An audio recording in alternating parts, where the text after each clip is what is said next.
जी गोपाल जी की सेवा करता था, लेकिन उसके घर में इतनी दैन्यता थी कि एक बार का भोजन ही 3 बार में पाया जाता था, दोबारा बनाने की सामग्री नहीं इकट्ठी हो पाती थी। अब उसका कोई एक मित्र आया, वो पैसे वाला, उसने आकर के उससे कहा और भाई सब ठीक? बोले हाँ सब ठीक। बोले तुम्हारा दिन सुधर गए कि नहीं? बोले अब वैसे ही है भैया, क्या करें, एक समय अब रोटी बनती है, उसी से शाम तक का गुजारा होता है। बोले अच्छा तुम पूजा वूजा करते हो क्या? बोले हाँ। बोले किसकी करते हो? बोले गोपाल जी, नवनीत प्रिया जी, लड्डू गोपाल, इनकी पूजा करता हूं। हंसने लगा मित्र, इनकी सेवा करते हो?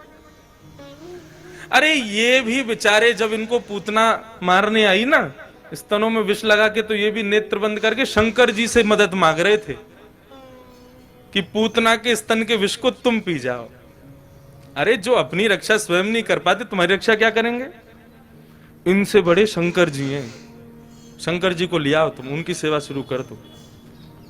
अब बेचारा मरता क्या नहीं करता, सब कर लेते हैं।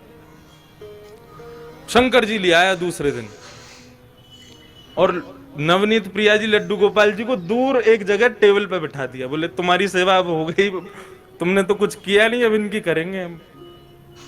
अब शंकर जी की पूजा उसने शुरू कर दी, खूब रुद्राष्टाध्यायी से अभिषेक आदि सब करने के बाद में अगरबत्ती जला करके और त्रिपुंड लगा लिया। पहले तो ऊर्ध्वपुंड लगा रहा था, अब त्रिपुंड लगा करके ओम नमः शिवाय जप करने लगा।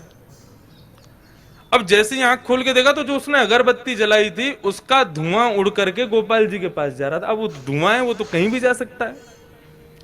अब जैसे ही गोपाल जी के चारों तरफ उसने धुआं देखा तो ठाकुर जी के पास जाके क्या बोलता है, इतने वर्षों से सेवा कर रहा था, तब तो मेरी नहीं सुनी, आज दूसरे किसी को ले आया तो चिढ़ के मारे उसकी अगरबत्ती भी खुद ही सूंघ रहे हो। और ठाकुर जी को बोला तुमको यहां बैठने ही नहीं दूंगा, अलमारी में बंद करूंगा। जैसे ही ठाकुर जी को इस भाव से उठाया, ठाकुर जी प्रकट हो गए वहां पर, चरणों में गिर पड़ा। बोले महाराज आपने आज तक मुझे दर्शन नहीं दिए, शंकर जी के आती दर्शन कैसे हो गए? बोले देख ये भेद बुद्धि मत रख, मुझ में शंकर जी में कोई भेद नहीं है, और शंकर जी आए इसलिए दर्शन दिए ऐसा भी नहीं है। तो बोले क्यों किए, फिर क्यों दिए दर्शन आज आपने?